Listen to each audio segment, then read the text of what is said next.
Power begins from within. If you're aware of who you are, if you're aware of what you're good at, what you're not good at, if you're able to see how emotions kind of govern your life, if you can learn what your weaknesses are and how to control them, you can't ever get complete control, but awareness is almost enough.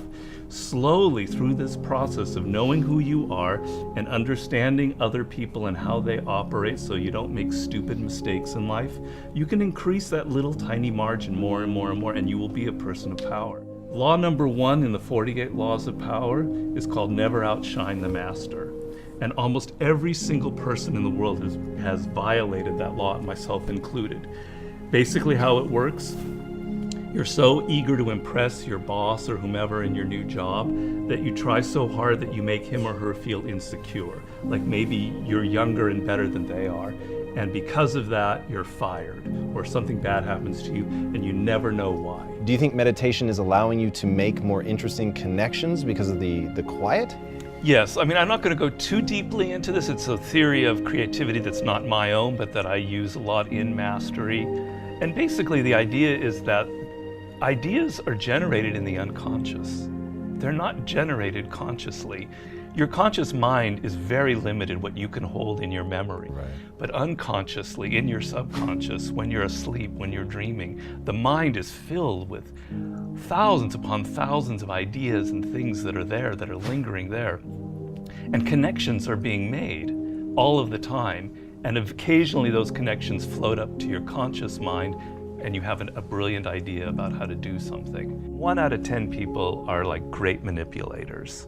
And there just takes one person and they can ruin your life. We were born with this natural talent. Every single person is born with this talent for getting inside the minds of other people. It's something that you're not even aware of.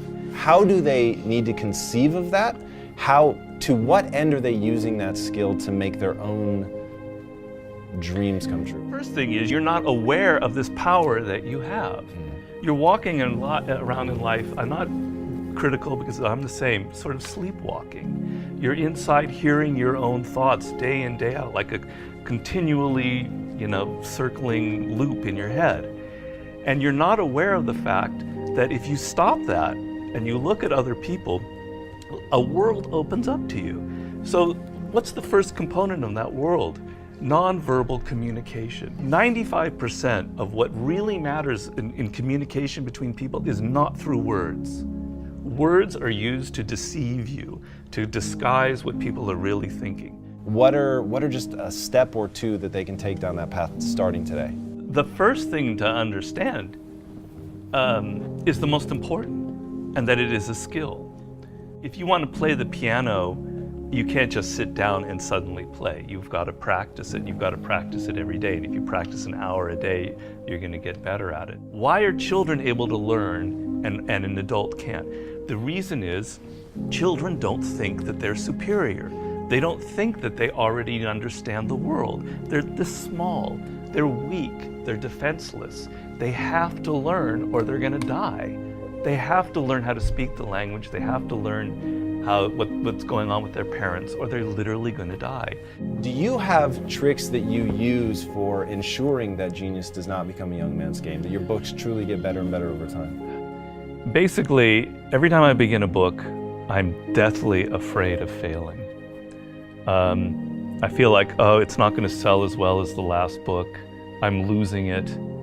I got to go back to square one. Each project, each thing that you do in life, you have to kind of create that feeling in the gut like, I don't know if I'm going to be able to pull it off. I don't know if I can go 12 rounds with Floyd Mayweather this time. I don't know it.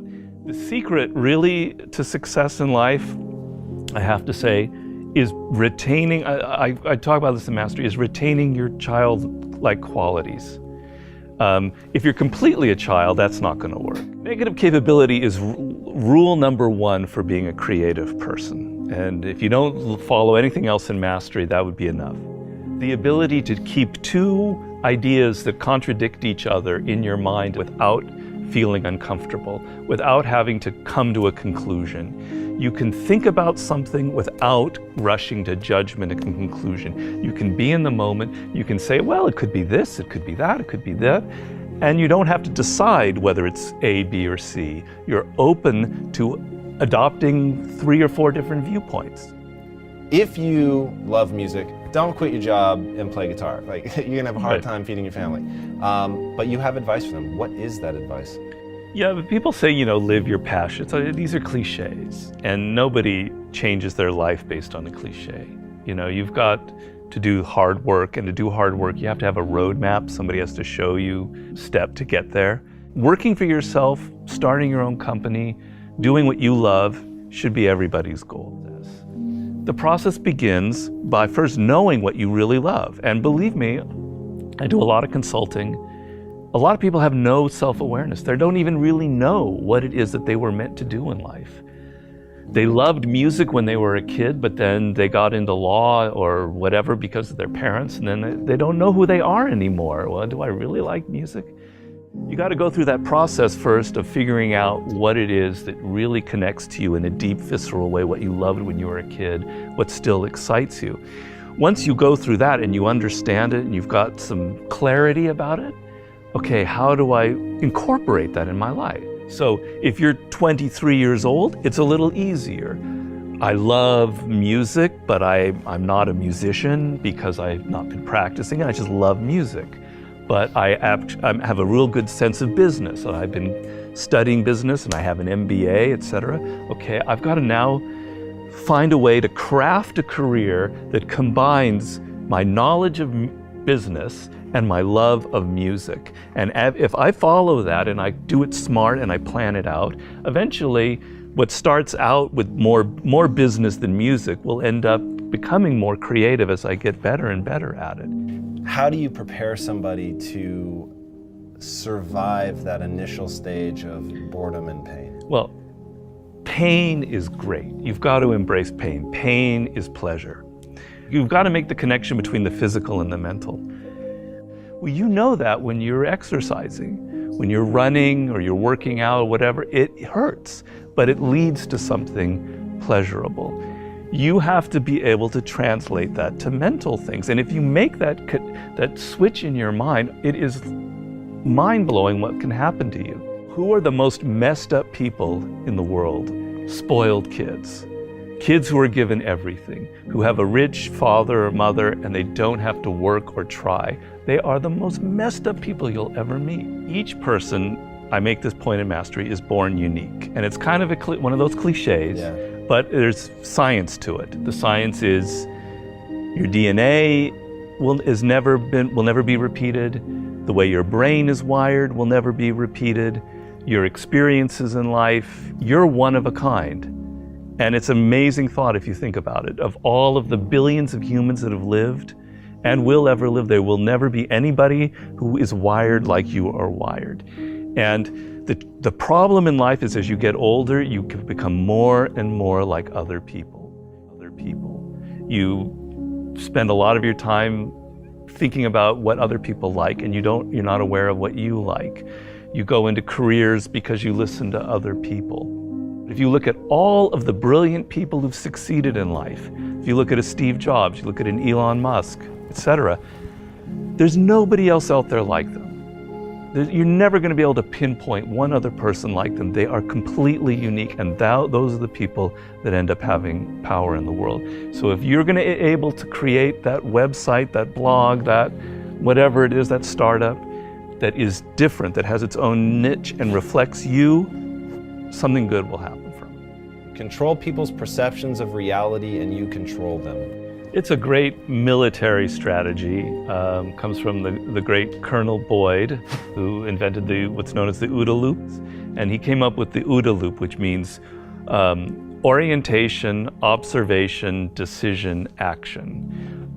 You have to observe what is happening, orient yourself into the context of it, decide what you need to do, and act. We want to believe that there are shortcuts to success. We want to believe we can take a drug or we can do something that'll make it quick and easy. But the truth is, it takes grit. It takes persistence. So it's hard to understand what could happen to you in 10 years in a visceral gut way of what it means to have failed in life. And to me, failure in life is not having money. It's not realizing your potential. You're 60 years old and you said, I could have been this, and I never did it. That's like the worst thought I think anybody can have. And you don't think about it in the moment because your life is okay. But you've got to wake up and understand that there's an urgency here, and that if you're not practicing something now, if you're not aware, if you don't have a path towards something better, you're rotting on the vine, and that day of reckoning will come at some point, and it will be painful. You're not going to feel it suddenly, it'll be slow, but it'll come and it won't be good. Just being aware that you now have a plan is enough to lift you out of that depression. Okay, I'm working at Burger King, but I know I'm going to get to this community college and get a degree here after I save enough money.